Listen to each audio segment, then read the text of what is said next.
Bien, hermano, buenas noches nuevamente con cada uno de ustedes. Vamos a comenzar nuevamente con nuestro estudio de 1 Samuel capítulo 4. Si tuviéramos que ponerle un título a esta porción o a este capítulo, creo yo un buen título sería El Dios del Arca. ¿Por qué digo el Dios del Arca? Al final vamos a hacer una reflexión. eh, ¿Por qué es que debemos de entender que es el Dios del Arca y no el Arca de Dios? ¿Sí? Como a veces se suele decir, ¿no? Bien, entendamos lo siguiente, ¿no? Contexto es de que ah, Dios ya llamó a Samuel para que pueda ser su servidor. Vimos eso en el capítulo anterior y cómo es que Dios encomendó, le dio una primera misión a Samuel, que era hacer conocer a su mentor, al sumo sacerdote Elí, hacerle conocer cómo es que Dios iba a traer juicio a la casa de Elí, ¿no? Por lo mismo por el hecho por el pecado del que estaban de pronto cometiendo sus hijos, básicamente, y Elí estaba siendo de pronto observador de todo esto y vemos que no tomó acción por detenerlos, ¿no? Entonces, de alguna manera, Elí también tenía cierta responsabilidad. ¿Qué hacían los hijos? En los capítulos anteriores nos dicen que básicamente hacían un mal uso de los sacrificios que llevaban al Señor. Este, comían de esas partes, sacaban provecho de esas partes que no les era permitido, que debería ser consagrado para el Señor. ¿Qué más hacían los hijos? También dice que de alguna manera se encontraban o se reunían con mujeres a las puertas del tabernáculo y bueno, básicamente lo que cometían era inmoralidad sexual, ¿no? Ciertamente no solamente estaba mal la casa de Elí, pero es representativo en medio de este pueblo, porque Elí es el sacerdote, entendamos eso, ¿no? Elí es el sacerdote, el sumo sacerdote, sus hijos son sacerdotes, y si la casa o el sacerdocio estaba así, ya imagínate cómo estaba el pueblo, ¿no? El pueblo estaba también en pecados, ¿no?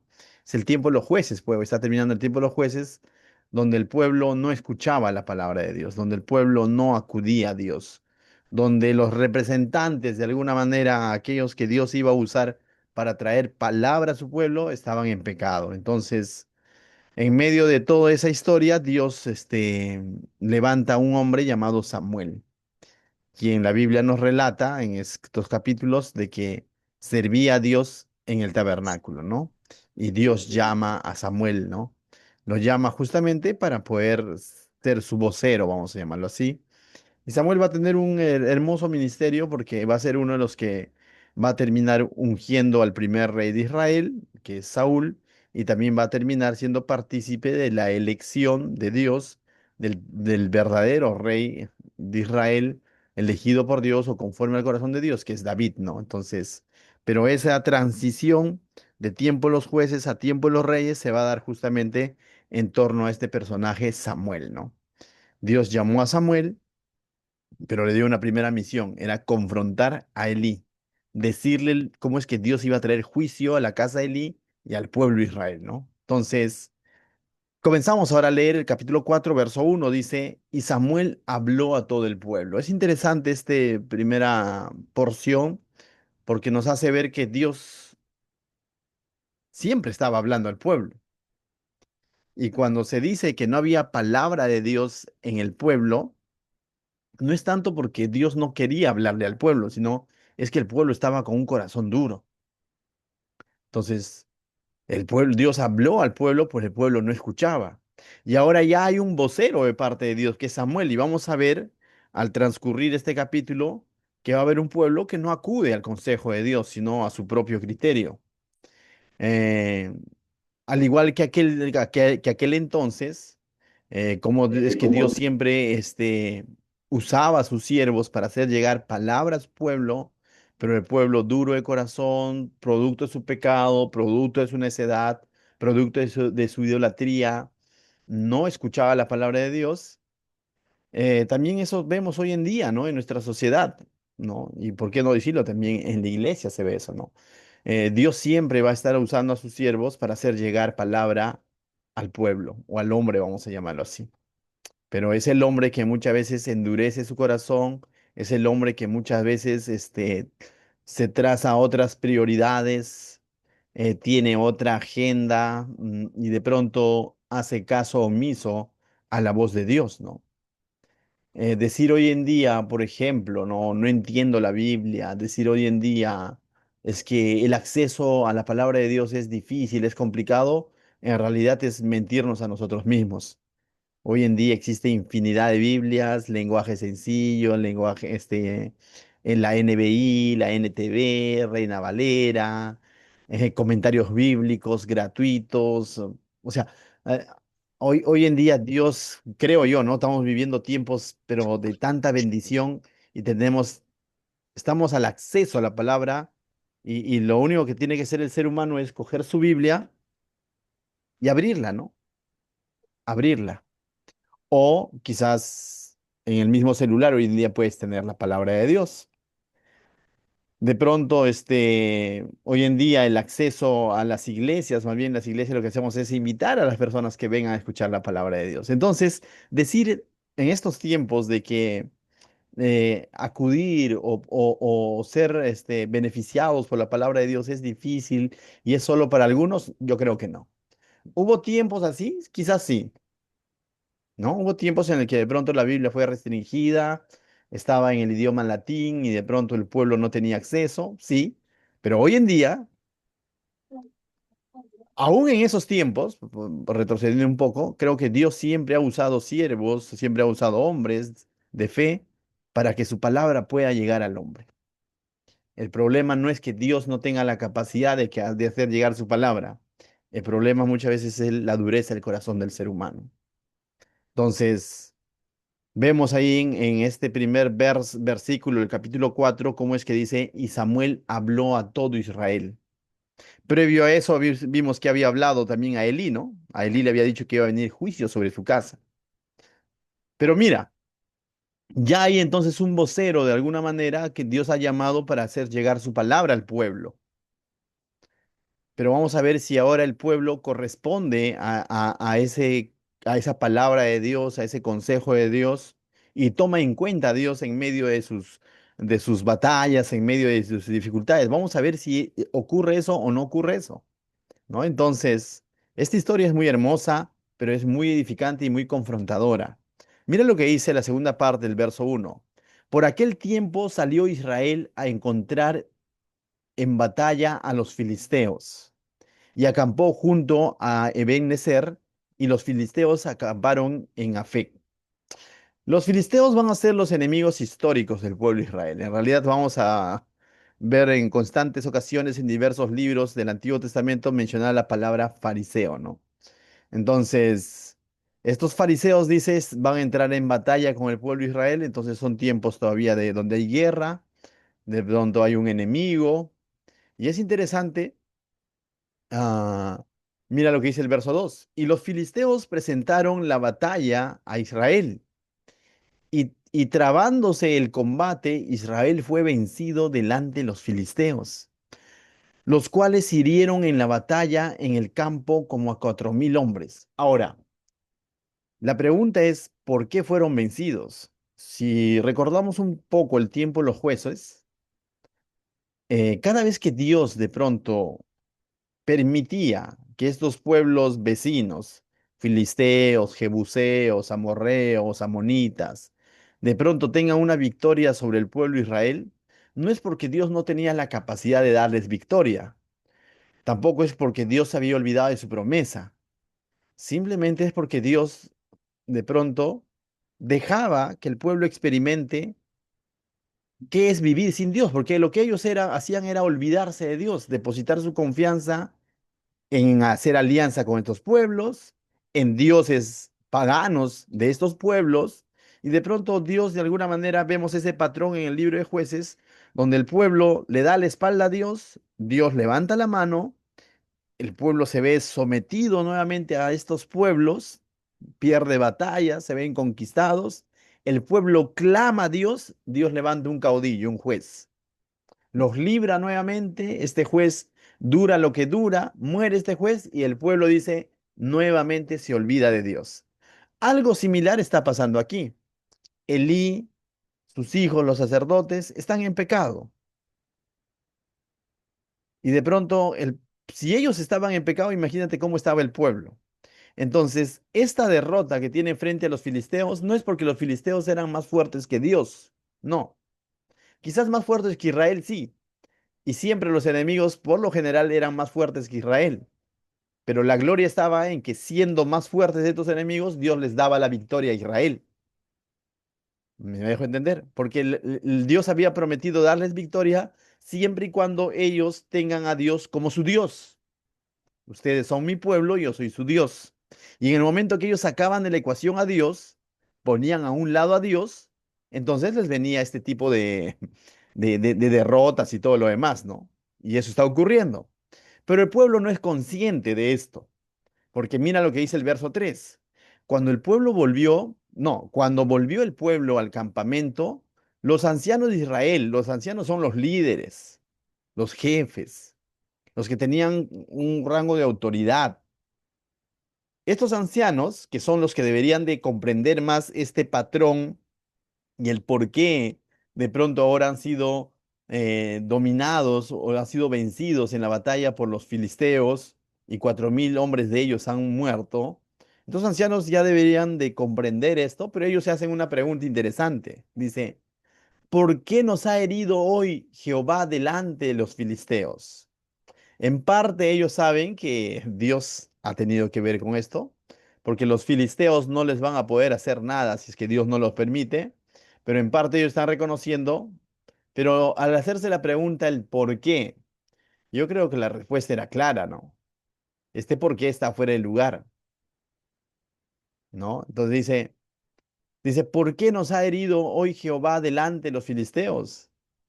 Entonces ellos se hacen esta pregunta. No sé si alguna vez nos ha pasado, ¿no?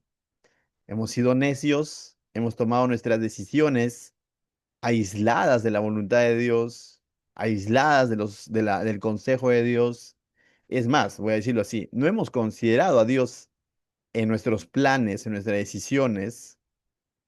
Y si por ahí llegó un consejo de parte de Dios, bueno, lo tomamos así superficialmente. Y cuando vienen las consecuencias nos hemos preguntado, ¿no? ¿Por qué? Y nosotros sabemos cuál es la respuesta. A veces somos así con Dios, ¿no? Y esta historia entonces nos va a enseñar que no tanto está en el por qué, porque el por qué es claro. Te vuelvo a repetir, no es que Dios no pueda darnos la victoria. En una de las clases de discipulado hemos hablado de los victoriosos que somos en Cristo, no en el sentido material, pero sí espiritual. Si entendiéramos que Cristo ya venció al enemigo, entonces las preguntas no deben ser tanto ¿por qué me pasa esto?, ¿no? Sino ¿para qué?, ¿no? Entonces, ellos se hacen esta pregunta y antes de responderse o escuchar respuesta a esta pregunta, toman una decisión. ¿Qué dicen? El verso 3, segunda parte, dice, traigamos a nosotros de Silo el arca del pacto de Jehová, para que viendo entre nosotros, no, para que viniendo entre nosotros, nos salve de la mano de nuestros enemigos. Entonces ellos deciden traer el arca, pero con una finalidad, para que los salve. Y van a ignorar totalmente cuál era el propósito del arca y qué era el arca en realidad. Ciertamente era el arca de Jehová, ¿no? Y eso lo tenemos claro, quizás cuando hemos estudiado Levítico, mismo Éxodo, ¿no? Cuando les va a dar instrucciones de levantar un tabernáculo y en medio del tabernáculo, cómo es que iba a ser dividido, el atrio, el lugar santo, el lugar santísimo y en medio de ello un arca. Entonces, ellos van a pretender tomar el arca de Jehová como un amuleto, porque van a poner su esperanza en el arca. Dice, traigamos el arca de, ¿no? De, que estaba en Silo, dice el arca del pacto de Jehová, para que viniendo entre nosotros nos salve. ¿Y te das cuenta? De alguna manera están poniendo su esperanza en el arca. Y como tal, el arca es de Jehová. Pero la función del arca no era salvarlos. El que les va a dar salvación y victoria es Jehová, es Dios, no el arca. El arca tuvo un propósito. Por cierto, es bueno aclarar qué es arca, ¿no? Porque en algún momento alguien escucha arca y pensaría lo más familiar es arca de Noé, ¿no? Y no, no se está refiriendo a esa arca, ¿no? Cuando la Biblia nos menciona del arca del pacto, el arca de la alianza, está haciendo referencia justamente a esto que Dios mandó construir allá en el libro de Éxodo, el libro de Levítico, ¿no? También nos explica un poco la función y cómo estaba hecho, ¿no? Básicamente era una caja de 1,20 m por 70 de ancho, donde de alguna manera iba a estar en un lugar específico que era el lugar santísimo del tabernáculo, ¿no? Ese lugar santísimo donde no entraba cualquiera, ¿no? Era ese lugar donde entraba el sumo sacerdote una vez al año, ¿no? Entonces, cualquiera no tenía acceso a este arca del pacto, ¿no? O el arca de la alianza, ¿no? Entonces, y básicamente este arco dice dentro de ella contenía tres cosas, ¿no? Vemos eso también. Contenía la palabra, la ley, o la palabra de Dios, vamos a decirlo así, que venía a ser la ley de Dios. Contenía los panes de la proposición, y también contenía la vara de Aarón, ¿no? Y cada uno de estos tiene un significado de alguna manera, ¿no? Un significado de que es la palabra de Dios, que, bueno, está de más explicarlo, quizás, ¿no? Es cómo es que Dios había revelado su palabra a su pueblo. Estos panes, cómo es que recordaban cómo es que Dios había dado sustento a su pueblo cuando estuvieron esos 40 años en el desierto. Y la vara de Aarón, cómo es que Dios también había de alguna manera confirmado la autoridad o que había puesto sobre Aarón y su linaje, ¿no? Sobre todo la familia de Aarón o la tribu de Leví, ¿no? Que en algún momento fue cuestionado por los hijos de Coré, ¿no? Entonces, todo esto es lo que Dios de alguna manera había dado a su pueblo, pero que al mismo tiempo nos muestra también son cosas que el pueblo había quebrantado. El pueblo quebrantó la ley, sí, porque ni bien Moisés baja, ¿se acuerdan? Y ellos habían levantado un becerro. El pueblo rechazó o de alguna manera menospreció el sustento que Dios dio en el desierto, el maná. Sí, el pueblo menospreció, cuando vemos la historia, menospreció ese sustento de Dios, ¿no? Como que de pronto estamos cansados de maná, ¿no? Y anhelaron volver a su Egipto a comer ceviche. ah, el pueblo de alguna manera retó la autoridad de Dios. Sí, a través de los hijos de Coré fue una muestra cómo es que ellos dijeron, no, pero ¿por qué tenía que ser de Aarón y todo lo demás? Y bueno, no quisiera detenerme ahí, pero Dios mostró de que Él es el que ha elegido esta autoridad, que iba a ser a través del linaje de Aarón, ¿no?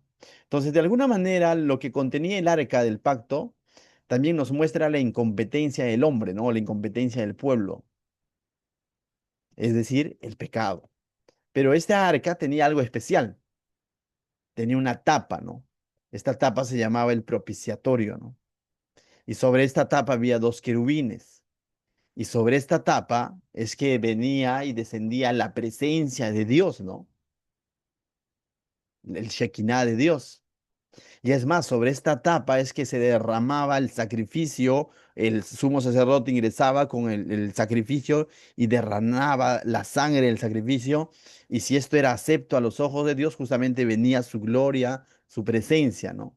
Entonces esta tapa también nos mostraba cómo es que todo aquello que el hombre no podía cumplir, o que el hombre había quebrantado, finalmente por el sacrificio presentado, es que sus pecados eran expiados, ¿no?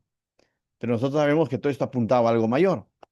Dice que nuestro propiciatorio, o el que nos ha propiciado de nuestros pecados, es el Señor Jesucristo, su sacrificio, ¿no? Nosotros, al igual que este pueblo, muchas veces hemos quebrantado su palabra, muchas veces hemos menospreciado su sustento, muchas veces hemos retado la autoridad de Dios en nuestra vida. Y esa es nuestra incompetencia, porque somos pecadores. Pero Cristo vino y lo cubrió todo, ¿no? Él es nuestra propiciación, ¿no? Entonces, este arca realmente, aunque ahí se manifestaba la presencia de Dios, tenía algo especial, ¿no? Estaba apuntando, creo yo, a Cristo, a lo que Cristo iba a hacer, ¿no? Pero ellos, sin entender todo esto, mira, nosotros de alguna manera podemos ver eso, pero ellos lo tenían más cercano y se les había dado instrucciones, voy a decir así, específicas, incluso cómo transportarlo cuando era necesario de cambiarse el lugar. Estaba en Silo por muchos años. Después va a ser llevado a Jerusalén cuando se construye el templo y ahí va a quedar.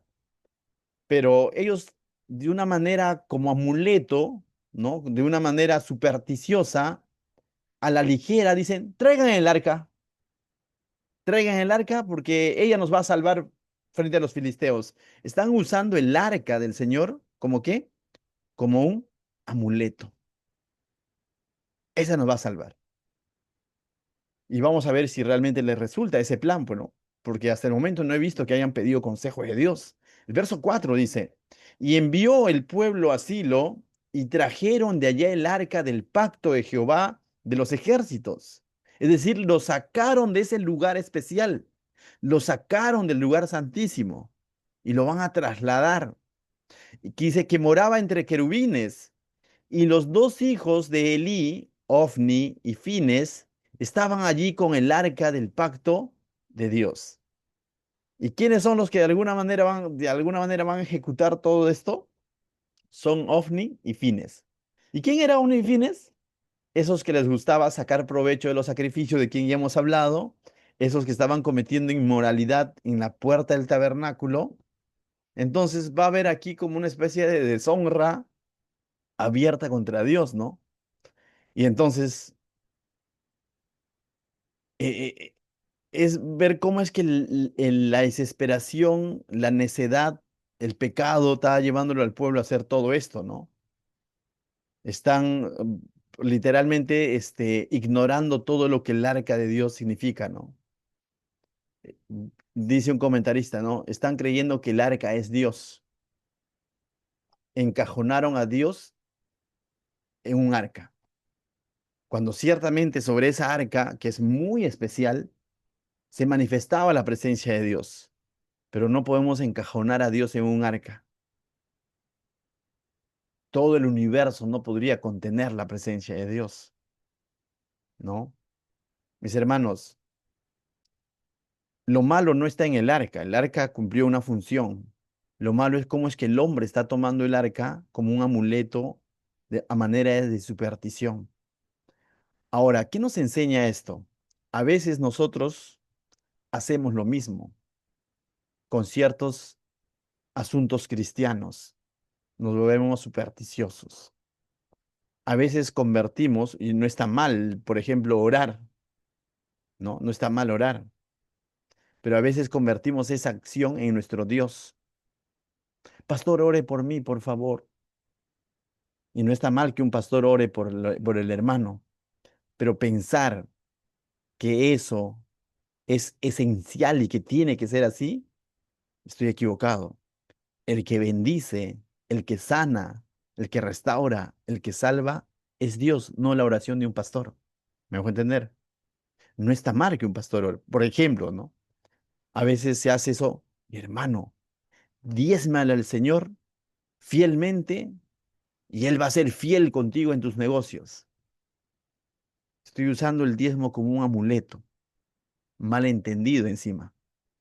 Y estoy diezmando a Dios, aunque nosotros no compartimos esto del diezmo, ¿no? ¿Saben? Nosotros son nuevos testamentarios, creemos más en la ofrenda, que lo vamos a explicar en algún momento, pero a veces se toma así. La Biblia, ¿no? Si yo hago andar mi Biblia a todo lado, porque si no, si el día que me olvidé, no me va bien el trabajo. Estoy usando mi Biblia como un amuleto y estoy tratando de encajonar a Dios en esta Biblia. La Biblia como tal no es mala, contrario, es la palabra de Dios, pero no puede encajonar al Dios que salva, al Dios que restaura, al Dios que sana en este libro. O la iglesia, ¿no? Cuando vas a esa iglesia, ahí vas a ser bendecido. No, el que bendice es Dios. La iglesia es un mecanismo, es, no sé, es lo que Dios dejó para poder ser edificados y todo lo demás, donde cada uno de nosotros con nuestras imperfecciones somos instrumentos. Pero a veces, como cristianos, también podríamos caer en algo así, como en pensar que esa acción o esa persona de pronto es el que nos va a salvar. No, mi hermano. Búscale a tal hermanito que cuando ese hermanito, su consejo, uf, es la solución. No. El hermanito quizás no tenga esa intención, pero con esa actitud lo que estamos haciendo es volver esa acción en un amuleto. Nuestra mirada ahí se tiene que estar puesta ¿en quién? En Cristo, en el autor y consumador de la fe. Él es el que hace la obra. Todos los demás somos instrumentos. Entonces aquí el pueblo de pronto va a poner su confianza en el arca de Dios y no en el Dios del arca. Por eso habíamos puesto por título a este estudio, el Dios del arca. Pero vemos acá al pueblo poniendo su confianza en el arca de Dios y no en el Dios del arca. Mis hermanos, no le pongas tu confianza en tus oraciones, sino en el Dios de las oraciones.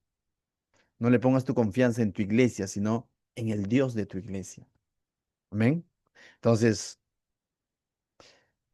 pero si seguimos avanzando, mira lo que sucede. Verso 5. Aconteció que cuando el arca del pacto de Jehová llegó al campamento, todo Israel gritó con tan gran júbilo que la tierra tembló. Entonces se van a llenar de una especie de euforia, emocionalismo, ¿no? El arca de Dios está acá. Entonces ahora sí, ya vencimos. No, no, no. Porque mientras había pecado en medio del pueblo, mientras ellos seguían ignorando el consejo de Dios, mientras ellos seguían viviendo de espaldas a Dios, así esté el arca de Dios en medio de ellos físicamente, eso no significa que Dios estaba de acuerdo con lo que ellos estaban pensando o haciendo. ¿Me dejó entender? Así tú le diezmes al Señor fielmente, en tu propio criterio, dices, no, si tu vida está caminando de espaldas a Dios, no va a ser una bendición plena en realidad. Así tú hagas andar tu Biblia bajo el brazo a todo lugar, pero si tu vida está de espaldas a Dios en la vida práctica, no pienses que es una vida de bendición y que tu familia, tu vida va a cambiar por hacer andar la Biblia bajo el brazo. No tengo nada en contra de este libro precioso. Hagámoslo andar a donde querramos, pero no lo tomemos como amuleto. Así vayas a la mejor iglesia, más bonita como quieras. Si tu vida está de espaldas a Dios, no pretendas de pronto decir, estoy siendo bendecido por Dios. Así recibas el consejo del mejor pastor, del más erudito. Pero si tu vida está de espaldas a Dios y tu comunión con Dios está resquebrajada, no pienses que Dios de pronto está ahí bendiciendo. Aquí ellos se están llenando de una euforia, de un emocionalismo puro, diciendo, el arca de Jehová, el arca del pacto de Jehová está entre nosotros. Por lo tanto, victoria segura. Tanto así que hasta el enemigo se lo creyó. Mira lo que dice el verso 6. Bueno, el enemigo se lo puede creer porque el enemigo que sabe, ¿no? Cuando los filisteos oyeron la voz de júbilo, dijeron, ¿qué voz de gran júbilo es esta en el campamento de los hebreos? Y supieron que el arca de Jehová había sido traída al campamento.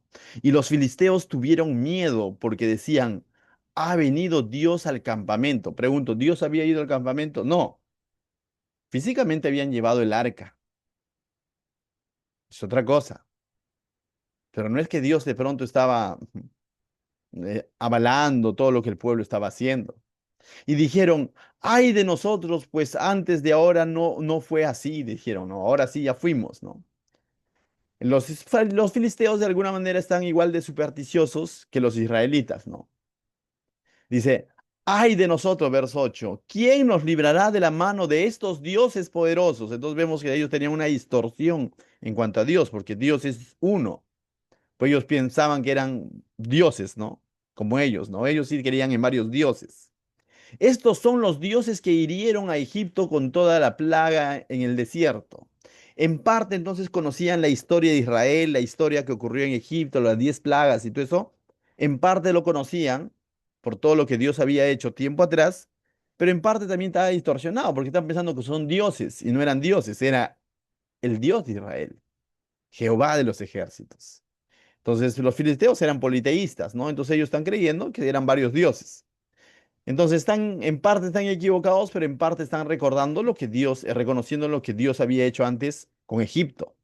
Entonces ellos entran en temor. Verso 9.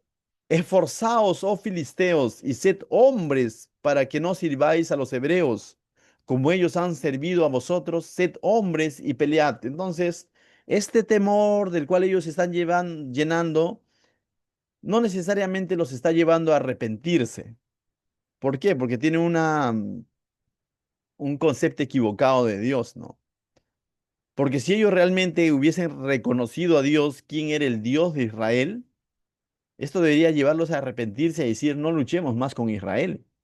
Pero esto más bien los lleva a que ellos se envalentonen y dice, esforzaos, oh filisteos, y sed hombres para que no sirváis a los hebreos, como ellos han servido a usted, a vosotros, dice, sed hombres y pelead. Entonces ellos deciden pelear.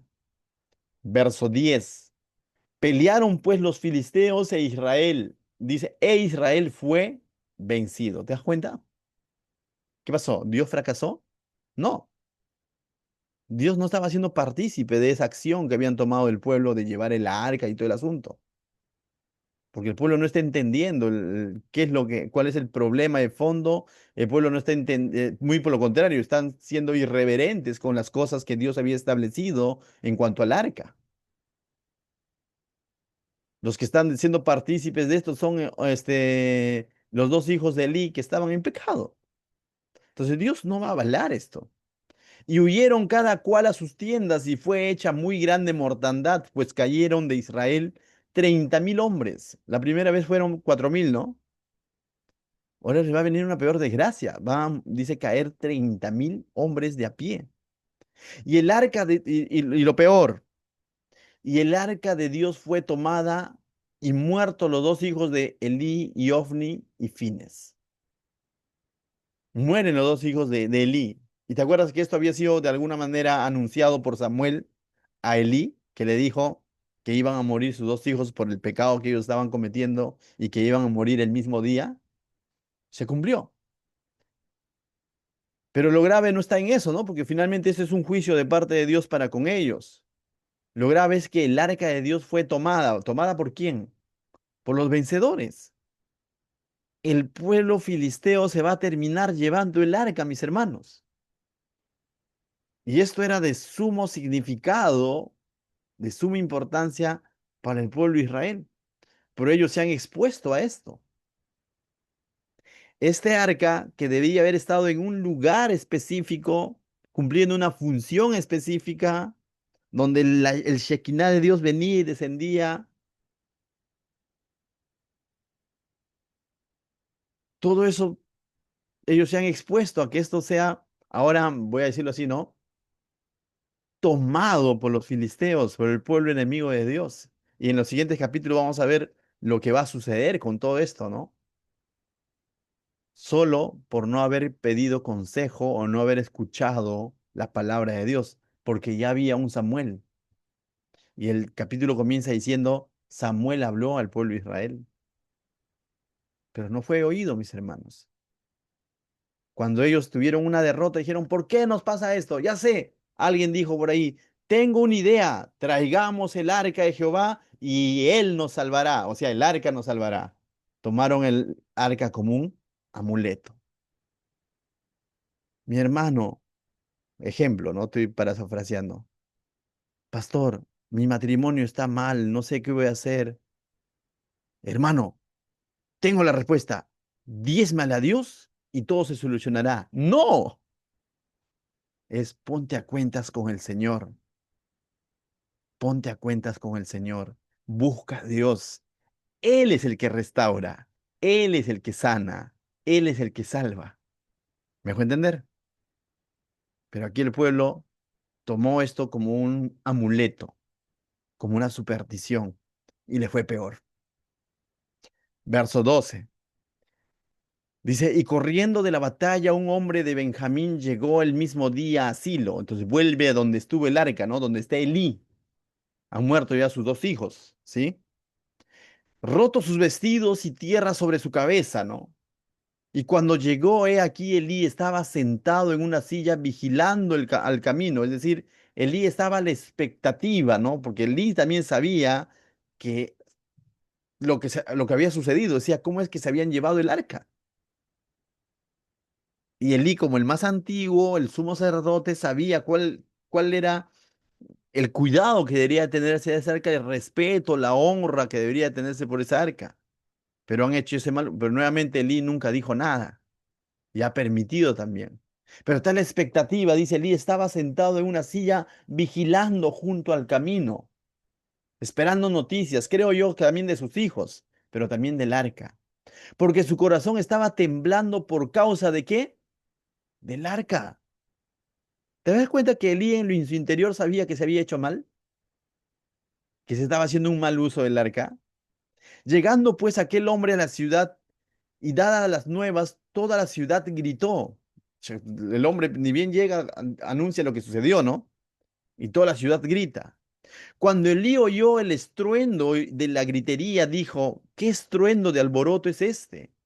Y aquel hombre vino a prisa y dio las nuevas a Elí. Ya era Elí de edad de 98 años, ¿no? Entonces ya tenía su edad, ¿no? Estaba ya casi por los 100 años.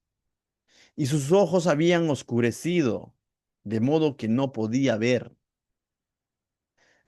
Dijo pues aquel hombre a Elí, yo vengo de la batalla, he escapado hoy del combate. Y Elí dijo, ¿qué ha acontecido, hijo mío? Entonces Elí estaba a la expectativa de saber qué ha pasado. Y el mensajero respondió, primero, Israel huyó delante de los filisteos. Este huyó es, hemos perdido. Primer punto, hemos perdido. También fue hecha gran mortandad en el pueblo. Segundo, había gran mortandad. ¿Cuánto? 30.000 hombres de a pie, mucho mayor a los 4.000 que fue en la primera batalla. O sea, el arca, por la forma como lo habían tomado y cómo estaban tomando como su Dios o como su amuleto, no ha sido de bendición, ha sido de maldición. Y luego dice, tercero, y también tus dos hijos, Ofni y Fines, fueron muertos. Y le llega la noticia, ¿no? Y yo creo que aquí Elí lo único que hace es confirmar lo que de pronto ya Dios le había anunciado a través de Samuel, ¿no? Que iba a traer juicio sobre su casa.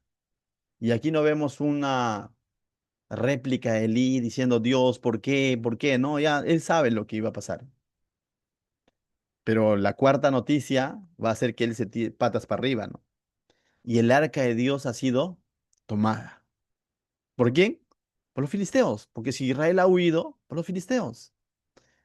Y mira, lo que tan específico es la palabra de Dios. Y aconteció que cuando él hizo mención del arca, no de los hijos, sino del arca, Elí cayó hacia atrás de la silla al lado de la puerta y se desnucó y murió, porque era hombre viejo y pesado, y había juzgado a Israel 40 años. Entonces Elí se da cuenta de la crisis espiritual en la que se encuentra el pueblo, ¿no? Porque el arca, en cuyo propiciatorio, donde se derramaba la sangre del sacrificio, venía la presencia de Dios, el Shekinah de Dios que habitaba en medio de su pueblo. No porque de pronto aprobaba lo que su pueblo hacía, sino por lo contrario, este sacrificio de alguna manera hacía que Dios perdone a su pueblo, ¿no? Ese arca ha sido tomada por el pueblo enemigo. Entonces han profanado el arca, se han llevado. Y entonces Elí muere, ¿no? Cae de espaldas y muere desnucado, dice la Biblia. Es interesante porque acá mira lo que dice, y su nuera, la mujer de Fines, y esto es interesante, mis hermanos, porque si somos detallistas o meticulosos, Fines era uno de los hijos de Elí, ¿no es cierto? Con Ofni. ¿Qué hacían ellos dos en la puerta del tabernáculo? Se reunían con mujeres. Pero aquí la Biblia nos habla que este Fines tenía una esposa, la nuera de Elí, mujer de Fines. Entonces este hombre tenía a su esposa. Entonces, ¿qué hacía con estas mujeres en la puerta del tabernáculo? Eso es adulterio. Dice que estaba encinta, cercana al alumbramiento, oyendo el rumor que el arca de Dios había sido tomada. Hasta esta mujer va a tener de alguna manera, se le va a alterar su fisiología, ¿no? Este, escucha también esa noticia de que el arca, esto era algo como escandaloso, ¿no? Algo, es como que lo peor que lo podía pasar ya al pueblo. Nosotros como peruanos tenemos ciertos símbolos, ¿no? De pronto dice, oye, por ahí, ¿no? Hace poco estuve en un desfile y los muchachos, no de nuestro colegio, de otro colegio, en su euforia de celebrar de que habían ganado un segundo, tercer puesto, creo, o primero quizás, comenzaron a saltar y en ese saltar eran escolta, se les cae la bandera, pues el muchacho ni cuenta se da, lo pisa, ¿no? Pisa la bandera, él ni cuenta, ¿no? Porque estaba en su euforia. La gente, ¡ey, ey, la bandera, ¿no? La bandera, o sea, porque como que hay un cierto respeto, amor, ¿no? Por la bandera de tu país, ¿no? Porque como pisarla es como una falta de respeto, ¿no? Una deshonra. Pero todo eso no es nada comparado a lo que significaba el arca para el pueblo de Israel. Era algo mucho más precioso, ¿no? Más preciado. Y que Dios mismo había establecido, ¿no? Para los americanos hay algo muy preciado, quizás la Estatua de la Libertad, ¿no? Si alguien se atreviera a hacer algo, uff, eso va a tocar, ¿no? De pronto al americano, ¿no? Como que es su estatua, ¿no? De la libertad. Pero mucho más que eso era el arca para el pueblo de Israel. Entonces esta mujer también entonces al escuchar, oyendo el rumor que el arca de Dios había sido tomada, ¿qué dice? Y muerto su suegro y muerto su marido, se inclinó y dio a luz. Es decir, dio a luz de pronto, mm, vamos a decirlo así, ¿no? Tuvo un parto adelantado, ¿no?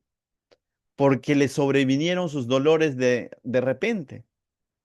Y al tiempo que moría esta mujer, durante ese momento, murió, le decían las que estaban junto a ella, no tengas temor, porque has dado a luz un hijo. Mas ella no respondió, sino se dio por entendida. Entonces, esta mujer va a dar a luz un hijo, descendiente de Eli, hijo de Fines, pero ella muere, ¿no? Y llamó al niño Icabod, diciendo, traspasada es la gloria de Israel. Es interesante, ¿no? La gloria es traspasada es la gloria de Israel, ¿no? Producto de que, ¿qué? De que esta arca que era que Dios había dejado para su pueblo, en el cual de alguna manera el tabernáculo como tal encontraba sentido, no tanto en el arca como material, ¿no? Sino porque a través de ella Dios había dispuesto de pronto manifestar su presencia, su Shekinah, su gloria, ¿no? Ya no estaba. Dice, por haber sido, no dice porque se murió el hijo, se murió Fines, sino dice, por haber sido tomada el arca de Dios y por la muerte de su suegro y de su marido. Dijo pues, traspasada es la gloria de Israel, porque ha sido tomada, ¿qué? El arca. Entonces, mis hermanos, algo que debió haber sido tomado con mucho respeto, con mucha honra a Dios, fue tenida en poco, por la euforia, por el pecado en el que estaban viviendo, por la dureza del corazón y por no escuchar consejo. Qué distinto sería esta historia si de pronto escuchaban lo que dice el verso uno. ¿Qué dice el verso uno? Y Samuel habló a todo Israel. Qué distinto hubiera sido si en la primera batalla, habiendo perdido 4000 hombres, ellos hubiesen dicho, consultemos a Dios. No, Fines y Ofni están en pecado, ¿cómo nos van a hablar de parte de Dios? No, Elías está viejo, sí, pero hay un Samuel. Vayamos a Samuel y que él consulte a Jehová. Qué distinto hubiera sido, mis hermanos. Qué importante es escuchar el consejo de Dios. Qué importante es buscar, ¿no? Buscar realmente el consejo de Dios. Y el buscar el consejo de Dios no es de un día, es una vida. Ante situaciones que podemos estar viviendo, matrimonial, enfermedad, económico, familiar. ¿Cuál es la reflexión, mis hermanos? Busquemos a Dios. Él es el que salva, Él es el que sana, Él es el que santifica, Él es el que restaura. Ciertamente va a usar instrumentos, la palabra de Dios, la oración, la iglesia, un hermano mayor en la fe, o no necesariamente mayor, un pastor, una hermana, va a usar. Pero finalmente el que es tu Dios es el Señor. Todos los demás somos instrumentos. Entonces, nadie aquí hay una fórmula de decir, haz esto y ¡puf! Solucionado. No. Si es que por ahí hay una fórmula, es busca a Dios, persevera con acción de gracias, busca su favor, busca su consejo. Y no tomen las cosas de Dios como amuletos, como superstición, como que esto es así y ya. No hagamos de pronto, no endurezcamos nuestro corazón, mis hermanos.